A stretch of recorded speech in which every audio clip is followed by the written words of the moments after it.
Hey folks, a rational consumer here with my book review of the book Thinking Fast and Slow by Daniel Kahneman.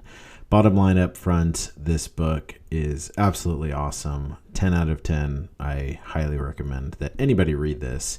It was really mind-opening, not mind-opening, but it turns out that many of the popular books, some of the Malcolm Gladwell books, or any of the sort of pop psychology books that you might have read, likely got a lot of inspiration from the work that Daniel Kahneman and his colleague did.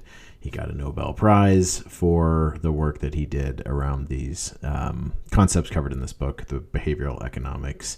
So it was really good. 3 out of 3 for quality.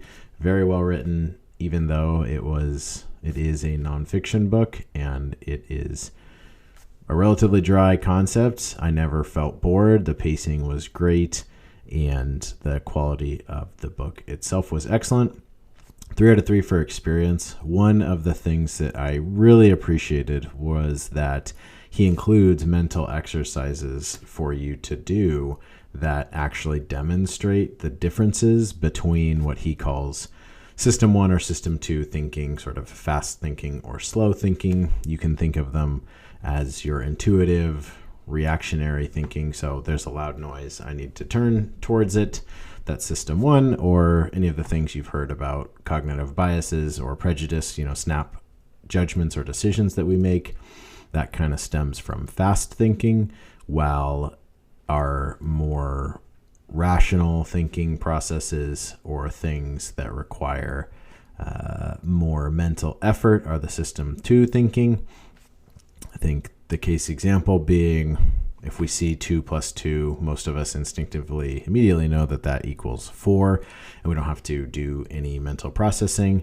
But if we see something like 17 times 24, we instinctively know that 50 would be too low or 50,000 would be too high, but to actually find the answer to that problem, it would take us some time. And he also highlights some of the interesting sort of physiological things that you can observe in someone who is entering that System 2 or that slower thinking mode, where your pupils will dilate. If you, and in fact, I probably looked away from the camera, and you might have looked away from the camera when you started trying to perform that multiplication problem. All that to say, though, the experience of reading the book was excellent, not only because the information was really interesting and high quality, but again, he includes these mental exercises where you can see for yourself walking through those two types of systems thinking. The other thing that I really enjoyed about this was talking about loss aversion. So the example that he provides is, if someone came to you and said, hey, I'm going to flip a coin. If it's heads, you win $1,000. If it's tails, you lose $1,000. Most people would not agree to play that game. But if the person said, hey, let's play a game. If we'll flip a coin, if it's heads, you win $1,200. If it's tails, you lose $1,000. Most people would also not choose to play that game, but from a value perspective, that is a good game to play. There's a 50% chance that you would, come out more than what you would end up losing. So it's interesting chapter on loss aversion, something that I really appreciated about that book. But 3 out of 3 for experience. For return on investment, it gets a 3 out of 3. It's a little bit close. It was a longer book. I think it's 500 some pages. And for a nonfiction sort of, it's not self-help. I don't know what the genre is of these books where you're just trying to learn more about your world or yourself or how stuff operates. It was a little bit long, but because I feel like this really is the bar for how these types of books should be written. It's not just a bunch of personal anecdotes.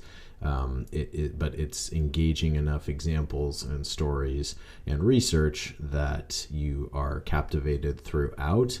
I do give it a 3 out of 3 for return on investment as well. So again, I would highly recommend you go out and read this book.